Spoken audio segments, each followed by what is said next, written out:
जी हां, मॉस्को में victory day parade की शुरुआत। राष्ट्रपति पुतिन भी परेड में शामिल। परेड के मद्देनजर रूस में हाई अलर्ट है। यूक्रेन से ड्रोन अटैक के खतरे का अलर्ट है। पुतिन ने हमलों पर ज़ेलेंस्की को धमकी दी है।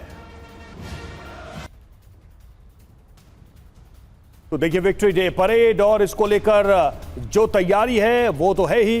पुतिन इस विक्ट्री डे परेड में शामिल और इसको लेकर यूक्रेन को भी चेतावनी दी गई। यूक्रेन से ड्रोन अटैक का खतरा बना हुआ है और इसी को लेकर यूक्रेन को ज़ेलेंस्की को पुतिन की धमकी। मनीष हमारे साथ, हमारे सहयोगी जुड़े। मनीष, विक्ट्री डे परेड इसके पहले भी, और जंग जब शुरू हुई थी रूस यूक्रेन में, तब भी हमने ये सोचा था या दुनिया ने सोचा था कि विक्ट्री डे परेड पर सेलिब्रेशन होगा इस जंग की समाप्ति और रूस की जीत के ऐलान के साथ।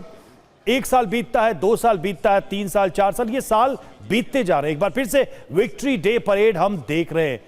कितना अहम या कितना खास है इसका सिंबल अगर देखा जाए तो इस युद्ध के लिहाज से क्या है? क्योंकि अभी तक युद्ध शांत नहीं हुआ, समाप्त नहीं हुआ है, किसी ने हार मानी नहीं है। देखिए, बहुत सही कहा आपने। मुझे लगता है कि आज भले ही रूस और सोवियत संघ के बहुत सारे देशों में ये विक्ट्री डे मनाया जाता है, कायदे से इसे बलिदान दिवस के तौर पर याद किया जाता है, तो वो ज़्यादा उचित होता है। क्योंकि दूसरे विश्व युद्ध के दरमियान रूस और दूसरे जो सोवियत संघ के इलाके हैं वहाँ से 2,70,00,000 लोग मारे गए थे। तब जाकर उस वक्त जो नाजी सरकार थी जर्मनी में, उसके खिलाफ हिटलर के खिलाफ ये जीत हासिल हुई थी। तो इतने लोगों की शहादत के बाद, इतने लोगों की बलिदान के बाद मुझे लगता है ये विजय कम बलिदान ज़्यादा था। और उस रूप में अगर इसको याद किया जाता तो आज ये दिन ही नहीं देखने को मिलते। जो 5 साल से रूस और यूक्रेन के बीच लड़ाई चल रही है, सोचिए जिस मुल्क ने इतनी बड़ी कीमत चुकाई हो युद्ध की, आज भी वो 5 साल से लड़ रहे हैं। और अब हालत यह है कि अमेरिका को कहना पड़ा कि भाई 3 दिन के लिए कम से कम सीज फायर कर लो ताकि तुम लोग अच्छे से विक्ट्री डे मना सको। यह अलग बात है कि आज रूस के राष्ट्रपति पुतिन ने भी उन लोगों को याद किया जो दूसरे विश्व युद्ध में मारे गए थे। मनीष, ये भी एक संयोग देखिए कि रूस ने वर्ल्ड वॉर में जब एंट्री की, लगभग उतना ही समय इस युद्ध को भी हो गया है।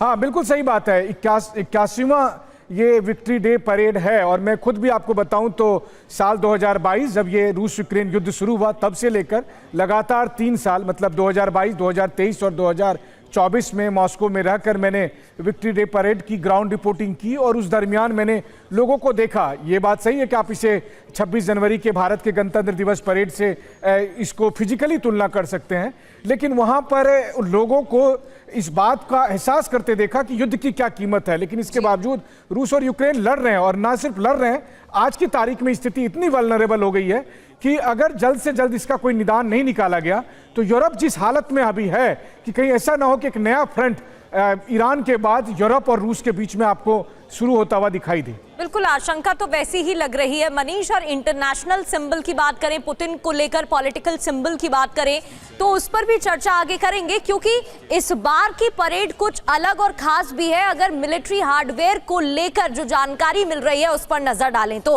खबर यह कि रूस में विक्ट्री डे को लेकर सुरक्षा बढ़ा दी गई है। चप्पे चप्पे पर सुरक्षा कर्मी और सीसीटीवी से निगरानी रखी जा रही है। आज मॉस्को में मोबाइल इंटरनेट बंद है, मोबाइल इंटरनेट बंद है। इसके अलावा सिक्योरिटी बढ़ा दी गई है, मैसेजिंग सेवा पर भी सरकार की रोक लगा दी गई है। तो इसी को लेकर अब सवाल उठ रहे हैं और देखा जा रहा है कि विक्ट्री परेड इस बार की कैसे खास है और अलग है, क्योंकि सुरक्षा भी काफी बढ़ा दी गई है।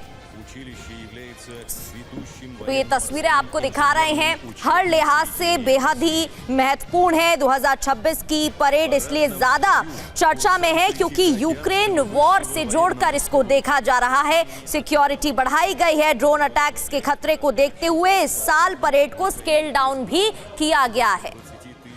विजय दिवस पर मॉस्को की किलेबंदी। जी हां, परेड को लेकर जबरदस्त सुरक्षा का इंतजाम किया गया है।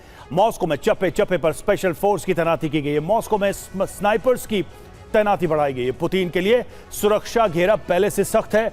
10,000 से ज्यादा जवानों की तैनाती यहां पर की गई है। मॉस्को में एयर डिफेंस सिस्टम को भी अलर्ट रखा गया है।